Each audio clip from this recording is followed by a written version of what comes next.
Welcome to the Peaceful World Schooling Podcast, featuring your host, Angela Harders. We are committed to cultivating a peaceful world beginning right in our own hearts and homes. Together, we believe that the world is our biggest and best classroom, and the people and places in it are our greatest teachers. So I invite you to join me on the adventure of a lifetime, beginning with a conversation that can change the world.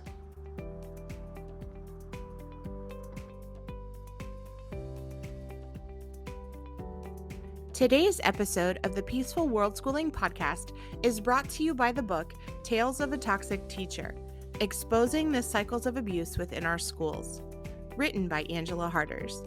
In this book, Angela shares some of the shocking experiences that happen behind the closed doors of a public school classroom and exposes some of the many abuses that take place in school intentionally and unintentionally, and no one escapes unscathed. Tales of a Toxic Teacher is available for purchase on Amazon.com. The ebook and audiobook versions are also available for free to members of the Peaceful World Schooling community. If you are interested in becoming a member, just check out the membership link in the description below. Thank you so very much for supporting Angela and for helping to make the Peaceful World Schooling Podcast freely available to all. Hello, and thank you for joining us for today's episode of the Peaceful World Schooling Podcast. I'm your host, Angela Harders, and I have the pleasure and honor of introducing you to Melissa Brander. Thank you so very much, Melissa, for joining us as we can have a conversation that can change the world. I'm so happy to be here. Thanks so much for having me. It is such a pleasure to finally be able to connect with you. So to get us started, Melissa, can you just share a little bit about you, your family, and your story? Sure. My name is Melissa. I have two boys, ages 7 and 9, and they've sort of always been homeschooled. It wasn't like growing up, it wasn't something that I imagined myself doing because I went to a regular school. And at the time, like that was just what you did, right? You put your kids in school. I went to school. I don't even think I knew anyone who homeschooled. So it was like a thing that sort of knew existed, but I didn't have any like frame of reference for it. But my husband, he was actually homeschooled as a kid for a little while. And so when we were first having our kids and talking about, what we want to do for school with them, eventually we settled on homeschooling. And I have to say, we love it. We live in the right now cold and sort of snowy Midwest. And we love living here and homeschooling. And that's a little bit about me and my family. That's awesome. I love talking with other families that have been homeschooling the entire time because I think it really is a unique experience to literally see your kids as they grow up naturally in a homeschooling environment, having never really experienced what school is like. And I'm curious, I know you said that your husband homeschooled, but that you did not have a background in homeschooling. What did you think when your husband first brought that up to you about the possibility of homeschooling your own children? Well, it's hard for one to remember because that was like 9-10 years ago. So it's hard for me to remember exactly what I was thinking. But I think at first I wouldn't say I was like outright hesitant. I just had, I think, a lot of questions. And I think most people start there with a lot of questions. And I think that's totally okay. It's something that's a lot of time.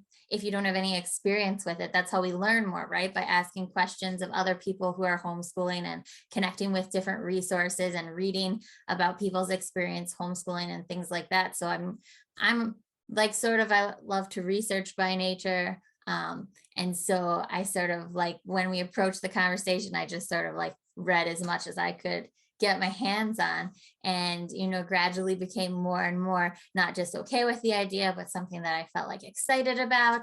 And sometimes people ask me, how long are you going to homeschool? That's what everybody wants to know after you've been homeschooling a while. In the beginning, they have all these questions about how it works, but then after a while, they just like, how long are you really going to do this thing, this homeschooling thing? And I always like to say like, we plan on going all the way through, but we also have to take it like 1 year at a time and recognize things could change about our family situations, things could change for our kids.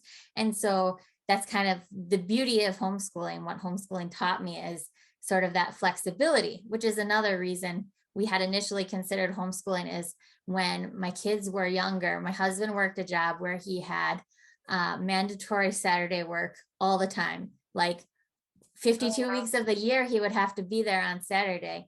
And so that was initially like one of the reasons strongly in favor of homeschooling, is just realizing like, if I put my kids in school Monday to Friday, and then Saturday, my husband works all day every week, like that leaves one day for us to have time as a family. Like we really enjoyed when my kids were like little babies and toddlers. Since he always had to work Saturday, we always enjoyed doing a lot of family stuff on Thursday, which was the day he did have off. And if we had put them in school, we would have been losing out all of that time together. So that's one of the big draws for us to homeschooling, is that ability to have flexible schedule. And now my husband works a normal like 9 to 5 schedule, but we still like the homeschooling and flexibility anyways. That's awesome. Flexibility is definitely one of the things that I like the most too about being able to homeschool, and the fact that it doesn't have to fit into this rigid structure or schedule, and that we really do have flexibility, not just in like the big picture of flexibility, but also in like the minute by minute flexibility. Like if someone's just kind of having an off day or something like that, like we can totally make adjustments, and that's okay. But yeah, flexibility is definitely something that's important. And when you mentioned that when you first started that you are a natural researcher, which I totally resonate with because I am a researcher myself.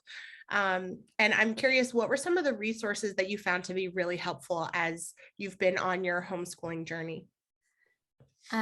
It's kind of funny because I know there are like some big homeschooling books out there, but actually I have not read some of like the biggest names in homeschooling books, just because I always have like a million things that I want to read. And sometimes I'm like, I'll get to it later, but there's like 1,000 books that I've been saying I'll get to later. So it takes me a while. Yeah. One book that I really enjoyed that I read early on was Homeschooling in Your Tiara. That one I think was it was really easily readable, and I felt like I could relate to. I'm blanking on the author's name right now, but I felt like I could really relate to her.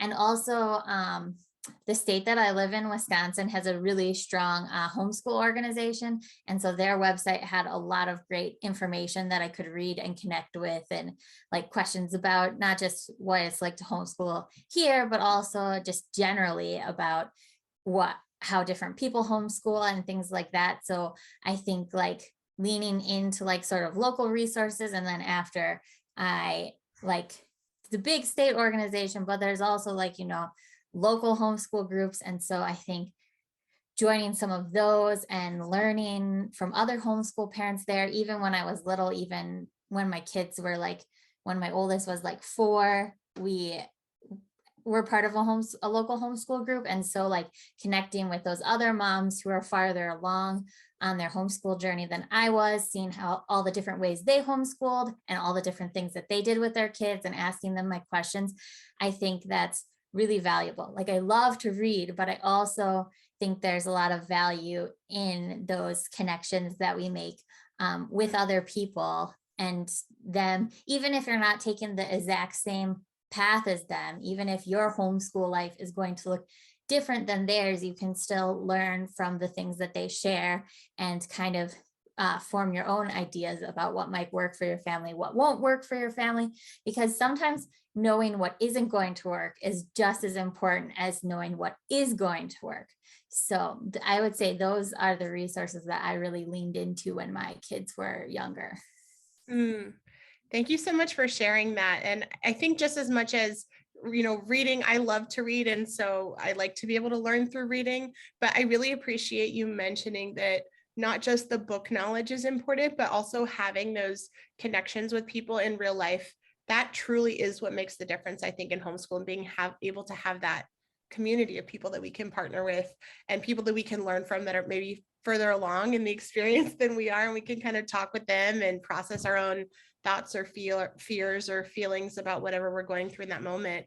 And I think that is also just as valuable for our children too. I think a lot of times when people start homeschooling, they focus on, making sure their kids are reading all this material and books and worksheets, and if they're trying to do the school at home kind of thing.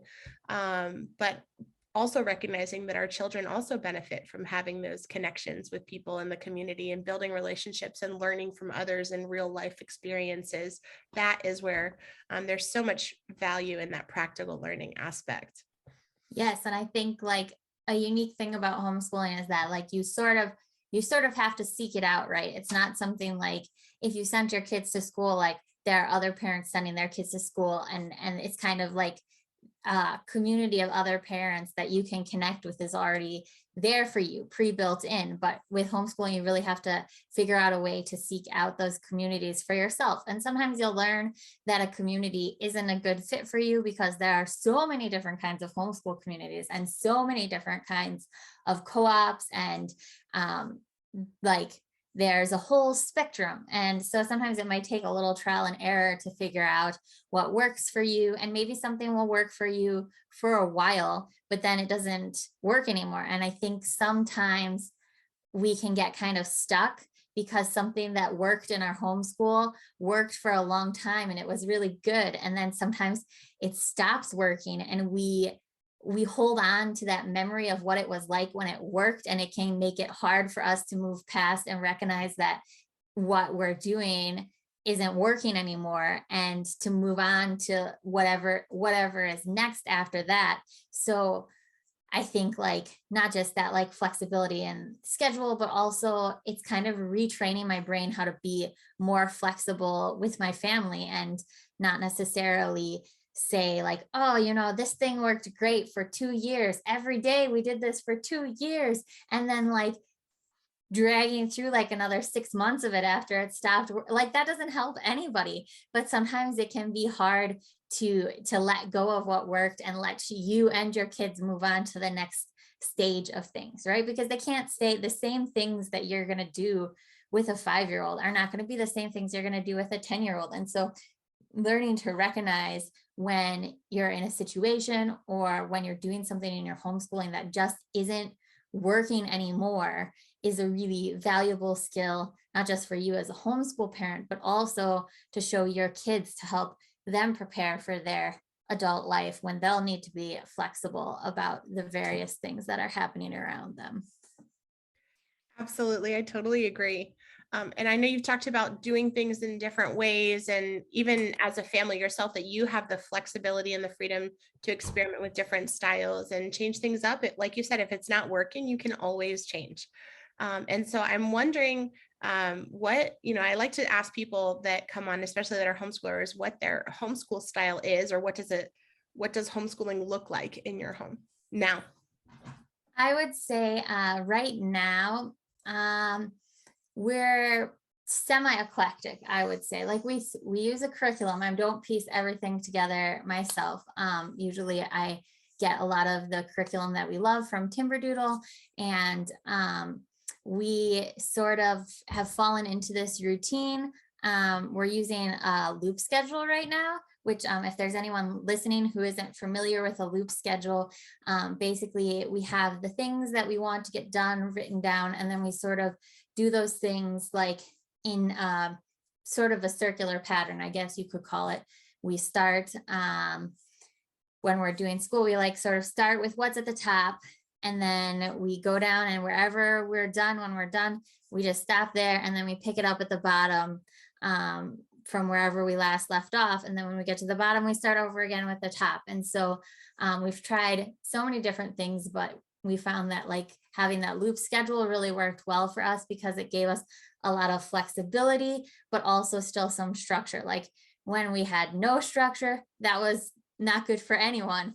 But having a really rigid structure wasn't going to work for us either. So we're in a loop schedule. We start a little bit later in the morning, and I take turns working one-on-one with each of my kids because they're at really different levels with what they need. And so, and we also do some stuff together. So it just depends on the day a little bit. Like every day is a little bit different, but a little bit the same. And my kids sort of know like this is when we're going to do school together. And I like write on our whiteboard a little bit our plans for the day so they can see, and they like knowing, like today, it says mom is recording the podcast at 2 o'clock, be quiet.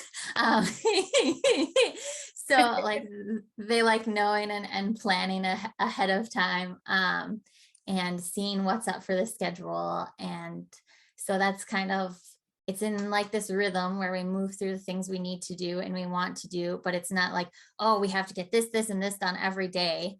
That kind of allows us the space, like if we only have like an hour or whatever, because we have a doctor's appointment or something, it sort of allows us the space to, if we work on one thing and it takes that whole hour, fine, because I know the next day we'll sort of pick up where we left off. That's very interesting. I actually hadn't heard of a loop schedule before, so I'm really thankful that you explained a little bit more about that. I know that a lot of people sometimes can be concerned or worried that they won't be able to teach their children at home. I think a lot of parents really have that fear of like, oh gosh, what if I don't know what to teach, or I don't know how to teach my children? What would you say to a parent that might be experiencing some of those fears of feeling inadequate to be able to homeschool? I would say that like it's kind of normal. I think all parents, whether they homeschool or not, at some point in their kids' lives feel inadequate because, we're only human, right? We can't anticipate every potential problem. We can't foresee the future or anything like that. Like we are showing up every day to do the best that we can. And on some days, that best is going to be really low. It's going to be like, you're going to feel like, oh, I know that I did this better on another day. But, today, maybe there's things beyond your control. Maybe you're all of a sudden having a plumbing problem or like other things like that. Right. And the best you could do today is different than the best you could do on a different day. And so I think sometimes when you're feeling inadequate, to ask yourself, am I doing the best I can do today? Not the best I can ever do, because that's a lot of pressure to put on yourself, because every day is different. And some days your best is going to be just making it through your day, making sure that everyone is loved and fed and like the bare minimum, because that's your best for today. But on other days, you're going to be like, oh, I can do all these things, and we can go to the park and we can do a nature hike and like everything like that. And that's your best for that day. So I think just focusing on doing your best for today and not comparing it to any other days, because you're human and your track record is not going to be 100% amazing, glorious homeschool days all the time, right? That's just not realistic for anyone. And if there's something that you're struggling with specifically that's making you feel inadequate, like I think like sort of drill down those feelings. Like, is this a general feeling, or is there like some one area where I'm really struggling with? And if there's like one specific thing where you're like, oh, this one thing is making me feel inadequate. Like maybe it's like you're trying to teach reading to your kids and your kids are really struggling with reading. And so then if it's that one thing that's making you feel inadequate, then maybe sit down, brainstorm with your husband, brainstorm with your other homeschool friends and say, like we are really struggling in this one area. Because sometimes when I'm like so thick in a struggle, I am trying to see a solution to the struggle, but I'm too caught up in the emotional side of the struggle. And I need to bring someone else in to sort of like talk through it with me. So if there's like one area where you're really struggling, consider maybe if it's time to make a change in that area, and consider seeking out other people who can help like listen and talk through the change with you. And you'll learn who those people are. You'll learn that there's some people, if you try and talk to them about making a change, they're gonna give you answers that aren't very helpful. Like, have you ever been, I've been in that situation sometimes where you talk to a person and you're saying, oh, this is really hard. And they're like, well, then just don't homeschool. And you're like, great, thanks. That was a really helpful answer, right? So you'll learn who the people are that you can ask, who will really help you get into potential solutions for your problem area and for your struggle. Because if you're waking up every day and something is always and consistently a struggle, not just like normal bad days, but like everything like this is consistently, repeatedly the same area that you're getting caught up on, then that's probably a good point to say, okay, what can we change about this area? And sometimes, like I said, sometimes I can be resistant about change because I remember how well the thing used to work. But if it's not working well now, it doesn't do you any good that it used to work well. So you have to be able to make the change when you recognize that whatever is happening is not sustainable. That's very, very wise advice. I'm wondering, what are some of the problems or the challenges that you have had to face as a homeschooling mom, and how did you overcome them? Well, I feel like overcome is a big word, right? Because you never know if something is going to come back. Something that I think is a struggle for my kids a little bit is they can get kind of competitive with each other. And so sometimes I have to separate them a little bit, because if they're working on the same or similar thing, they want to compare themselves to each other. And that's not helpful for them to do that. It just tends to lead to a lot of fighting and a lot of like anguish between the two of them. And so sometimes you want to be able to do things all together, but sometimes it's better for them to give them a little separate space. And I think that's like totally fair and valid, because a lot of times as homeschooling, you are together all the time. And especially if you have one kid who's a little more extroverted and one kid who's a little more introverted, like learning to give them that space so they can sort of be their own people and not feel like they need to like compare or be competitive with each other. And like, even if you don't teach them to be competitive, sometimes they can definitely get competitive with each other, even if you try your best. So sometimes learning how everyone can have their own space in the same place, just like thinking of different strategies. Like, we don't live in a super big house. I've had to think creatively sometimes to come up with different strategies so like everyone can have their sort of like own space where they can be alone. And like, sometimes one kid wants to read and the other kid wants to like just be all up in his face. And so you gotta figure out sometimes how to give them their own space. And if you don't have a super huge space to begin with, then you just have to get creative. Absolutely. Yes. I think creativity plays a huge part in our homeschool. And it's actually one of the reasons why I love homeschooling too, because I think that creativity is something that tends to be lost, especially when kids are in like a forced schooling environment, like going to school, because they really don't have a lot of opportunities to kind of think outside the box or to express themselves creatively. And I really feel like homeschooling is one way that we can do that. Yes, it's awesome to see like your kids' creativity bloom, and like the way like something you teach them and then down the line later on it strikes like something in them, and you don't even realize like this that you're teaching them now is going to be something that they use later. I mean, that logically, but you don't always get to see it so directly. And for Christmas, my kids made me this little book. They called it the Book of Mom, and they wrote different poems and stories and pictures in the inside. Aww. And my So oldest, sweet. I know, I was totally like had tears just like Aww. streaming down my face when I was reading it. It was so beautiful. There's a point to the story. There's a connection.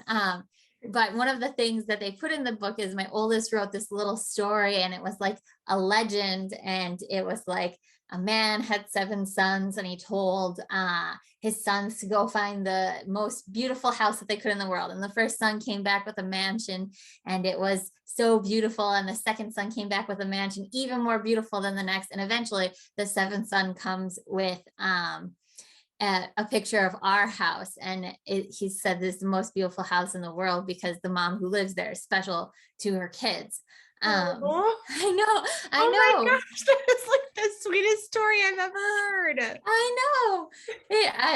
I'm crying now thinking about it again. But what I Aw. saw in that when I read the story is not just the sweetness of it, but then I also thought back to like all the legends and folk tales that we read and how he like absorbed that knowledge and like the Mm, storytelling patterns of the way that you tell that story and everything like that. And I didn't uh know necessarily that he was like absorbing all that knowledge about like the mhm, seven, like the storytelling patterns and the different things, like the specific even more beautiful than the next. I know that came from a story that we read where like all the sons, it's always like the next one that comes is always like more superlative than the other one. And so I could see that connection between all of those folk tales and legends and myths and everything that we had read.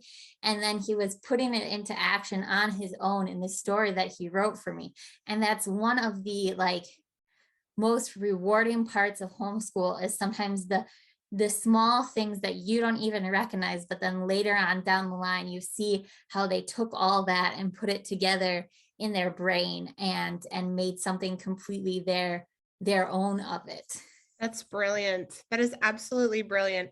I think it is so fascinating to me. So I actually was a public school teacher, and we are unschoolers at home. So I was going to school and teaching kids, with the formal way, but then coming home and practicing or experimenting with unschooling. And that was one of the biggest things that amazed me as we were exploring unschooling was exactly what you said, that when I could kind of take a step back and look at the learning that my child was doing that I wasn't even teaching her, it was blowing my mind. I mean, like you mentioned, how he just intuitively picked up on the story structure and how the plot builds and characters and themes and all these different aspects that he incorporated into his writing without necessarily having to fill out a worksheet on them or having to do these other things, but that natural learning that he just absorbed because it was something that he was exposed to and something that it sounds like he enjoyed enough to be able to want to even create his own. And I think that's an absolutely beautiful example of showing how that natural learning happens with children all the time. Yes. And sometimes I'll teach my kids something and then like I think, oh, they'll have totally like forgotten about that. We like just mentioned it on this one day when this one thing happened. And then like 6 months down the line, they'll be like, oh, that's like such and such a thing. And I'm like, how do you even remember that? So I mean, their brains are just working and making these connections all the time. And I Yeah. think like as homeschoolers, we're sort of like we have a unique opportunity to be able to help them build that connections and to like see it through for the long term, to like this the what happened last year or whatever, we're still seeing it next year. We still sometimes see how the bigger picture emerges, I guess I would say, instead of looking at any one individual day. And I would say, like, you asked the question about feeling inadequate earlier, and I think like thinking about that too, like, oh, there are some one individual days where I can look back and say that was a really horrible, terrible, no good, very bad day, like Alexander. And but that's not Love the that book. sum.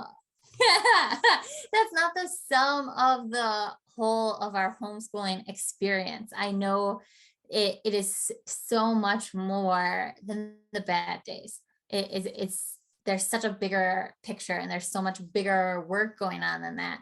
And sometimes it can take a long time before you see like that work working. And when you're in the moment, when it feels like it's taking forever to like see if anything has changed, see if anything has happened, see if they're even like understanding it, then sometimes all of a sudden they're like surprise you out of nowhere with the connections that they make and the way that they choose to think about the world. And they just you get to really watch them blossom and come into their own personalities.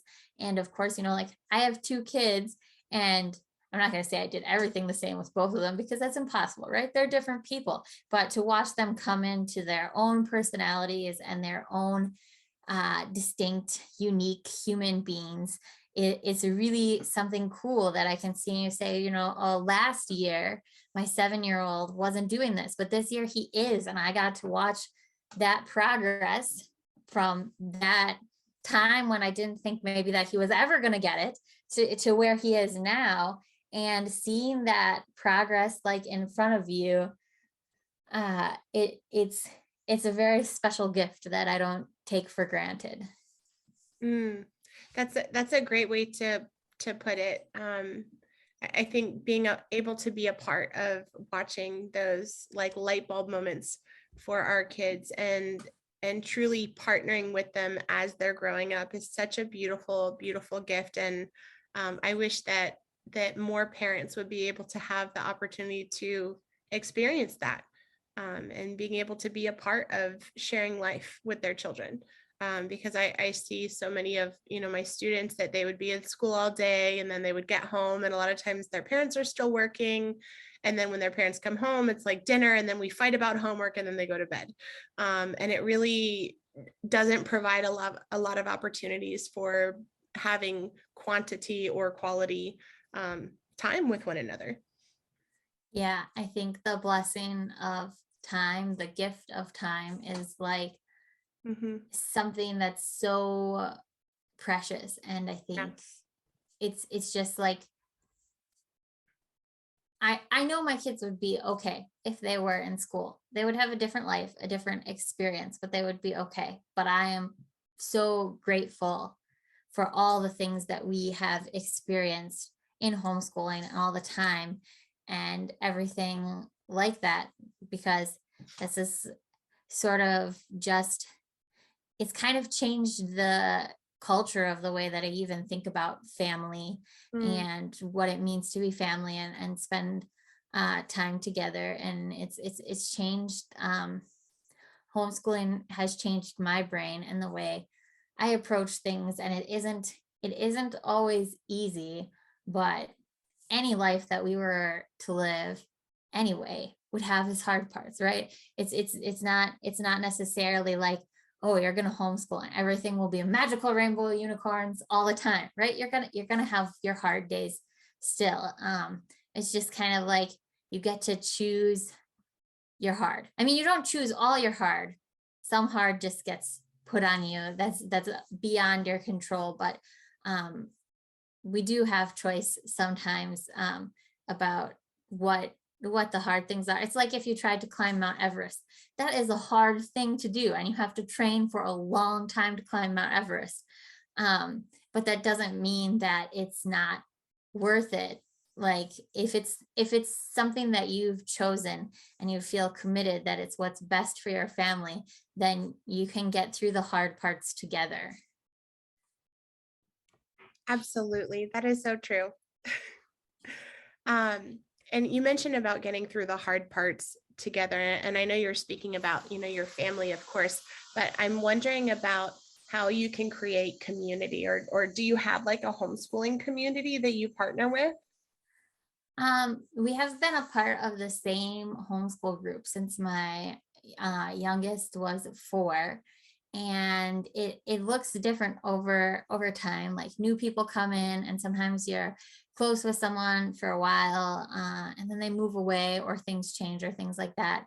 I've sort of had to learn a lot about what it looks like when you have a community and then the community changes and shifts, and then you sort of have to feel like you're starting over again and meeting new people again and everything like that. But then also sometimes you meet new people who come into the group who haven't been a part before, and you find that they're really people that you connect with. So that's kind of one thing about the homeschool communities I found, is that sometimes be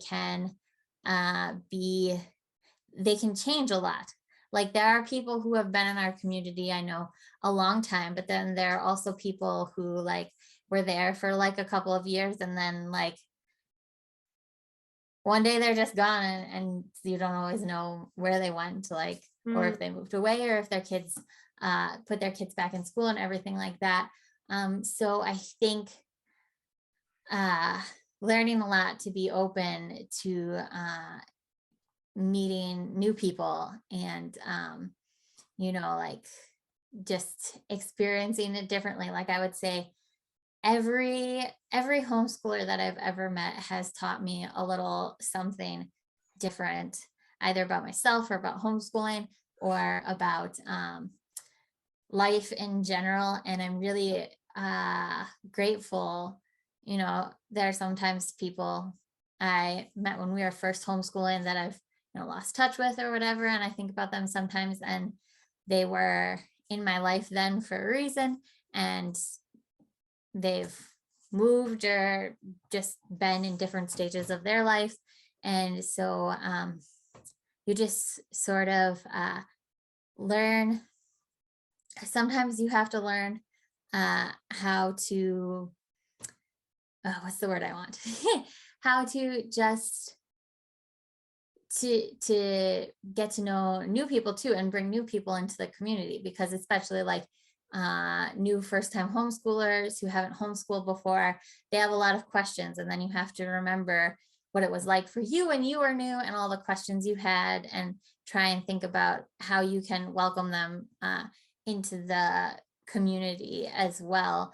Even if there are people that you've like known for a long time, you always have to leave room in that community for there to be change, and for there to be new people who are going to be coming in, because there's always going to be new people coming into the homeschool community, because there are people who I know now whose kids are like, they weren't even born when I started homeschooling. So it's you have to be open to that understanding that new people, new homeschoolers are always going to exist, and they're going to need to find their people too in their community too. And I thank you for bringing that up, because I know that helping homeschoolers is something that you are really, really passionate about. And one of the ways that you do that is through Pocket Homeschool. Can you share with us a little bit more about Pocket Homeschool and what that's about? Yes, Pocket Homeschool is my little site that could, for a long time, people was like, oh, you have a lot of great information about homeschooling. You should share this with people. And I always be like, I don't know. I think I said, I don't know a lot, but they were like, no, really, like you, you could really make a difference in the lives of people. And so finally I said, okay, why not? Let's just try it. And so I built a website, and it turns out I really love it. I really love helping other homeschoolers. I love connecting other homeschoolers for resources. I write curriculum. I do take requests. Like if somebody is looking for something specific, I'm happy to like write that for them. I help people who need to talk to someone and get started. One of my favorite things that I do is every Friday, I have my little newsletter that I send out, and I call it 5 for Friday. And it's just like 5 quick ideas you can use in your homeschool, like book recommendations or YouTube videos, or like, it's this holiday, here's something, like related to this holiday. And I always try and keep it under 500 words, so it's fast. That's so cute. And I love that idea. 5 for Friday. yes, it's my favorite. I get so excited when I start writing it, and then I think, and then I'm like, oh, I have to only put 5 ideas in here. And sometimes I have more than 5 ideas. So I'm like, okay, well, you can wait until next week. And it's just like a fun little like no stress way that I can share ideas with people. And I love creating like unit studies, especially like I love like seeing how it can pull in all these different things and make them relate to one topic, because I think I love to write unit studies the most because of the way that I can sort of let my brain work on the different connections and the different I wrote a unit study last year about Mozart. This is on my mind because it's almost Mozart's birthday, like next week or the week after. So last year I wrote a unit study about Mozart, and I always, when I'm writing it, I'm like, okay, I know these things, but what else can I learn? What else can I share? What else can I bring to this? And that's when I learned like Ben Franklin and Mozart were alive at the same time, and Ben Franklin designed this instrument, the glass harmonica, which is like these glass bowls that spin, and you spin the glass bowls and it makes music. And it's not an instrument we use anymore. It really fell out of favor because it was very hard physically on your body spinning those instruments with your fingers. And but because they were contemporaries, like Mozart wrote music for this instrument. And so like that's a thing that I didn't know before I started writing, but I discovered it Mm. while I was writing. And then I could put that in the unit study and make these connections across the ocean, across different disciplines, like Mm. and different people. Like you probably don't ever think of Ben Franklin and Mozart as being like connected in any way, right? I sure So didn't. that's like one of my favorite parts of homeschooling, is learning alongside my kids and getting to explore the world more. I really have a passion for like lifelong learning, and I think that like as homeschool moms and just like human beings in general, we should always keep learning. And so that's another thing that I try and work on with Pocket Homeschool, is encouraging like families to learn together. Like don't just think of it as teaching your children, but also think of it as being on this journey of learning together with them and growing together with them, because we are on this earth for however long we're on this earth. And that whole time, it's not like once you reach 18 or 24 when you graduate from college, it's not like boom, you have all the knowledge of everything. It doesn't work that way. And there is so many interesting and fascinating things that even if you've spent your whole life doing nothing else, you had someone else to make all your meals for you, and I don't know, someone else to sleep for you and whatever. So you didn't have anything else to do. Even if you could devote every living hour of your life to learning, you still wouldn't learn it all by the time your life was done. And so I think like encouraging families to learn together and explore together, and for moms and parents to keep on learning and pursue like things that they're interested in learning about for themselves, independent of their kids, because I think that enriches your children's education when you are involved in being a lifelong learner. And I think it sets an example for your kids that learning is valuable and a part of being human. And so that's sort of another thing that I work on with Pocket Homeschool, is encouraging families to learn and grow together. So That's beautiful. I love that aspect of lifelong learning. And you're so right. It's definitely something that we want to model for our children, that we have a love of learning and that learning is just a part of being a human. But you definitely brought up an interesting point, that even if you were to focus on learning something every single second of your life from now until the moment that you die, you still wouldn't learn it all. Like we still wouldn't know it all. So how do you decide what is most important to learn about? oh, that's such a hard question, because I always feel like I have like 15 different things I want to learn about all at the same time. And I don't think there's like a right or a wrong way to decide what you want to learn about. I sort of like go on, I would say like streaks, where I'm like just like for a month or two, like learning everything I can about that one subject. And then I'll like hit a wall where I'm like, oh, I just can't think about this thing anymore. And then I'll like move on to learning about something else. I think there's like two kinds of learning, and like we learn the things we need to know, right? Like our sink was leaking once, and then my husband learned how to replace the sink, right? That was a thing he needed to learn, because we couldn't keep having a leaky sink that was leaking everywhere all the time. But there are other things in life that we learn just to learn, and just to have an enriched understanding of humanity and history, and all the things around us. And I think like there's not formula for what those things are. You'll know what those things are that you want to learn about.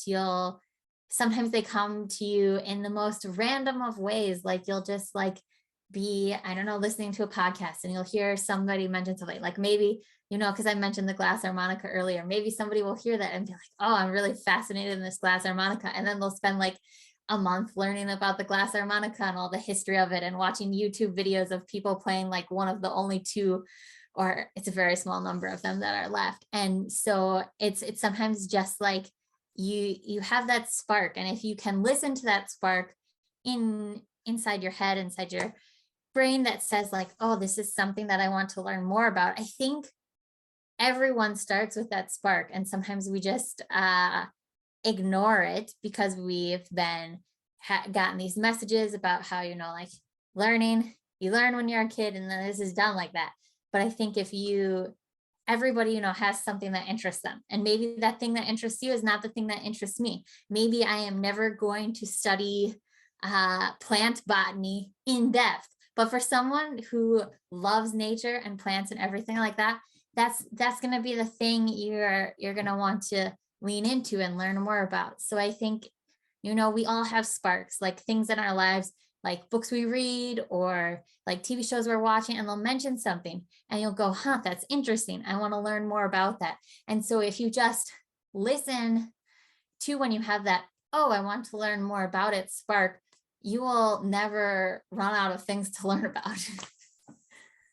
That is so true. I love that. And I'm wondering, how do you continue to inspire that spark and that love of learning in your children? I would say it's a lot of books. We read a lot of books. We use our library frequently.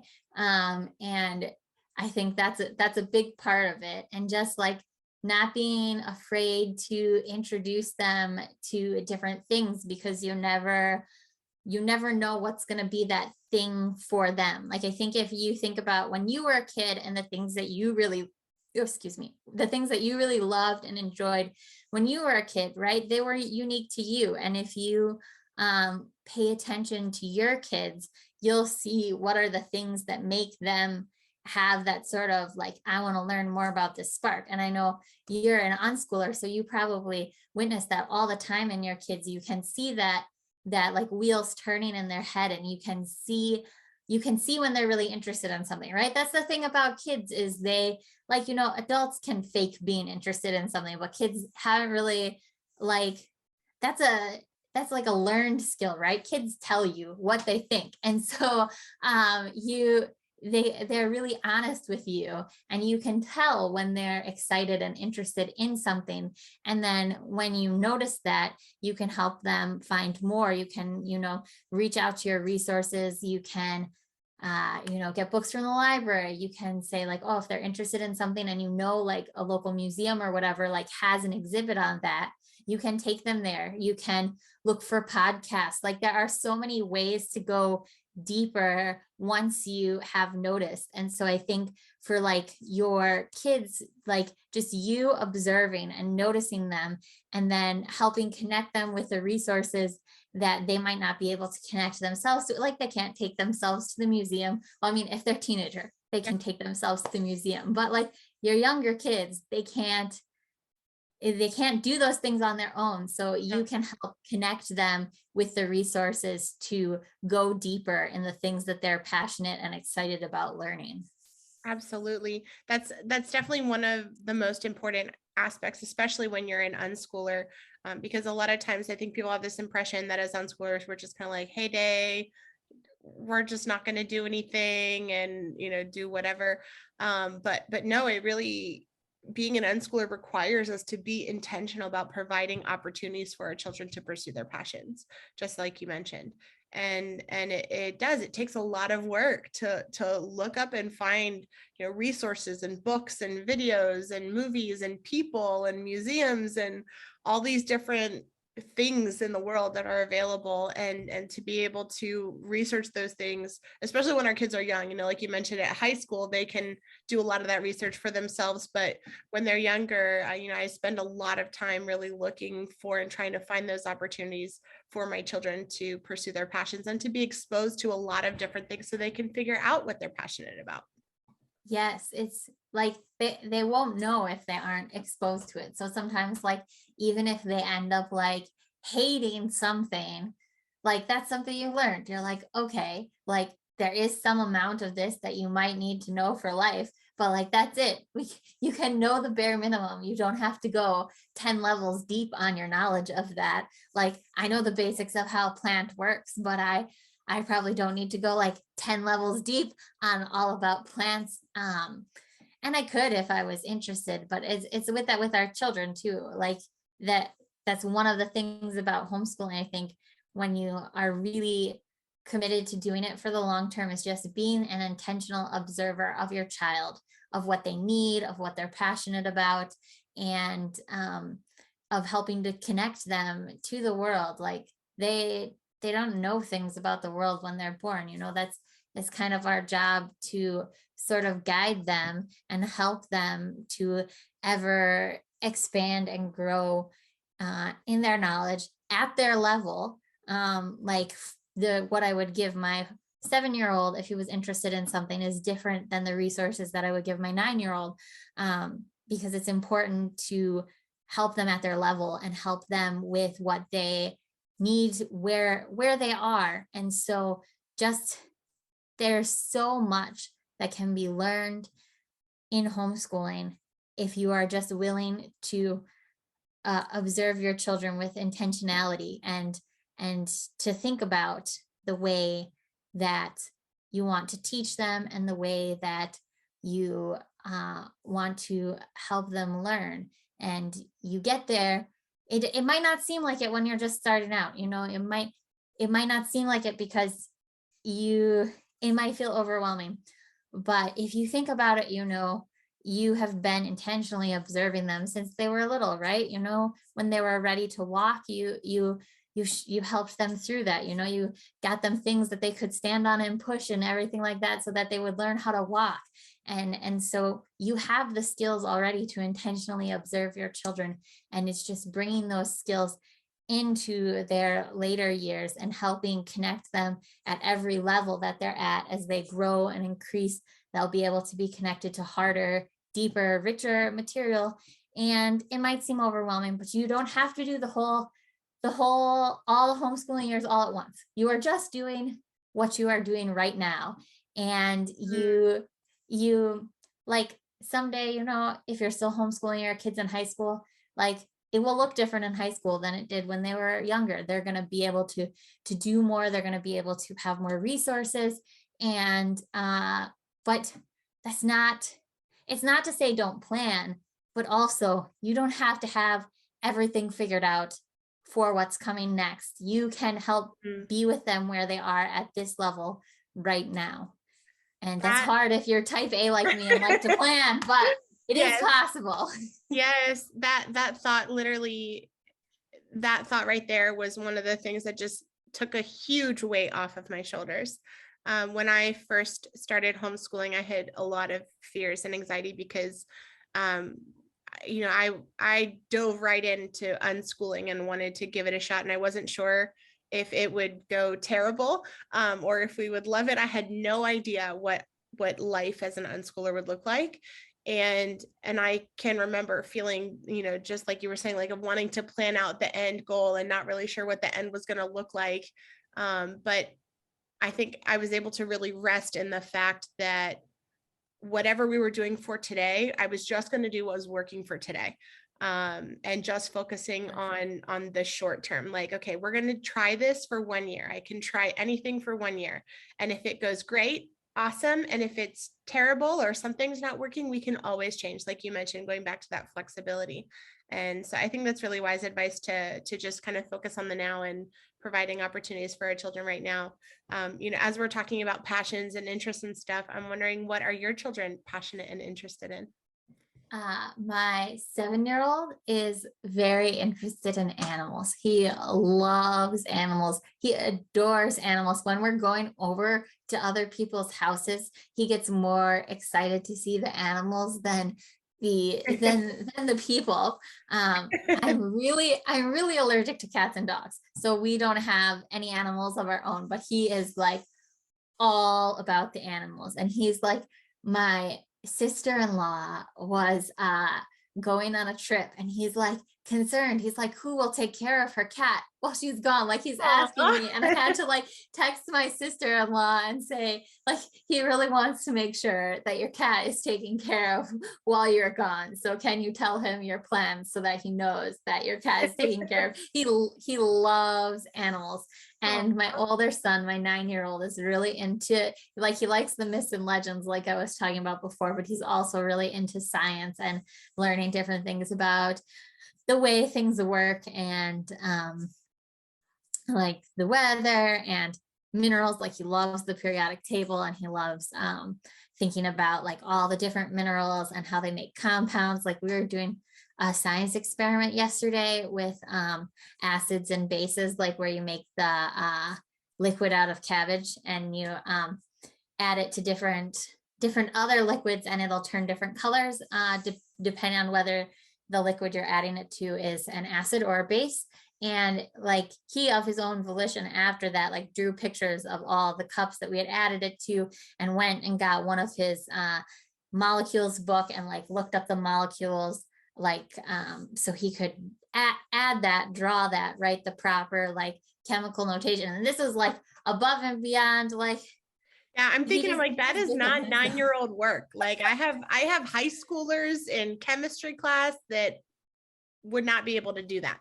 He's really into science. He just like, he has been into science, I don't know, like it feels like forever. Like I'm trying to think of if there was a time when he wasn't into science, like when he was really little. So he's been into it for a long time. And so I just sort of let him run with being into it. Like I talked about before, I just like connected him with resources, and he often like just he he's super interested in it. So it's not work to him, right? It's just like like I'm a writer. I've always known I was a writer since I was a kid. And when I'm writing something, it's not work to me because it's what I'm interested in.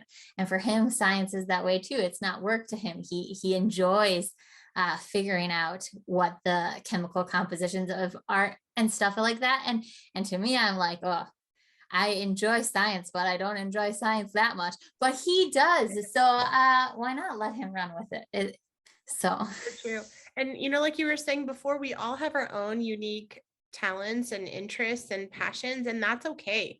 Like not everyone has to dive deep into science or math or history or any subject for that matter. And I think as we can continue to figure out what are those things that don't feel like work to us, that just feel like fun and play, then that's the basis for having a happy and enjoyable life. yes. And I think like connecting your kids, like I am not some science guru or anything, but I knew how to help get him connected with different books and materials and things like that. And I've learned a lot through his passion with science, because that's the other thing about kids. When they're passionate about something, they're gonna tell you about it. They're gonna explain it to you. And yeah, and that's a really cool thing too. Like, they'll be like, oh mom, did you know such and such a thing? And I'm like, no, I didn't know that. And so like it's kind of like humbles you and helps you remember that we all sort of have different knowledge, because we have different experiences and different things, and we all have something that we can learn from each other. That's beautiful. I love that humble approach of knowing that, I'm not just the only one that's teaching my child, but there's so much that we can learn from them too in this process of homeschooling. Yes, for sure. Thank you so much for sharing that. So I wanted to thank you so very much for joining me today on the podcast. It has been such a pleasure to be able to connect with you and hear a little bit about your story and your journey. And I'm excited to keep in touch, maybe do a follow-up podcast in the future so we can hear about how things are continuing to evolve and change for you as you are being flexible in your homeschooling and flexible in your lifestyle together. Before we go, what is one piece of advice that you would like to share with someone that is listening, that is considering homeschooling, or maybe is just beginning their homeschooling journey? What would you want to say? I think I would say, don't feel like you have to have it all figured out. I think sometimes we feel like, especially when you're thinking about beginning homeschooling. It feels so intimidating. You feel like you have to have an entire plan ready to go. And I would say, don't don't feel like you have to have the end figured out when you're just starting. You'll be able to learn along the way as you go. And so it's okay if you don't know how to end things. All you have to know is how to get started. So profound. I'm like going to write that on my wall. I love that. And if someone is listening and they're hearing everything that you're sharing, Melissa, and they would like to get connected with you, what are some ways that people that are listening can get or stay connected to you? My website is www.pockethomeschool.com. And like I mentioned, my newsletter earlier, there's a sign up on my homepage, and that's probably the number one best way to stay in touch with me, because I send that out every week without fail, unless it's like on Christmas, I didn't send one out because it's Christmas, right? But otherwise, that's the very best way to stay connected with me. But I'm also on Facebook at Pocket Homeschool, and Instagram also at Pocket Homeschool. And so if you see Pocket Homeschool around, it's me. So you can just look for me in those places. And I would love to get to know your listeners better, and to meet them, because I love bringing new people into my community and just having fun with them and being on this homeschool journey together. And I'm so appreciative of the opportunity to be on the podcast today. I've had such a wonderful time talking with you. So thank you so much for inviting me. It has truly been my honor and my pleasure. And thank you so very much for all of the work that you do to support homeschoolers all over the world. It is a very, very important work, like you mentioned, for those of us who have been doing this work, to share with those who are just started or even just thinking about getting started, as you said. So thank you so much for that. And to those of you that are listening, I want to thank you for joining us for this conversation. I hope that it was as much of a blessing for you as it has been for me. If you would like to get connected with Melissa, please check the show notes. I'm going to include all of those links that she mentioned for your convenience there. And be sure to check back next week for our next episode of the Peaceful World Schooling podcast. I hope that your day is as wonderful as you are. Bye. Join us next Tuesday on the Peaceful World Schooling podcast. I'm your host, Angela Harders. And if you enjoyed today's episode, click subscribe and be sure to hit the bell so you will not miss out on a single episode.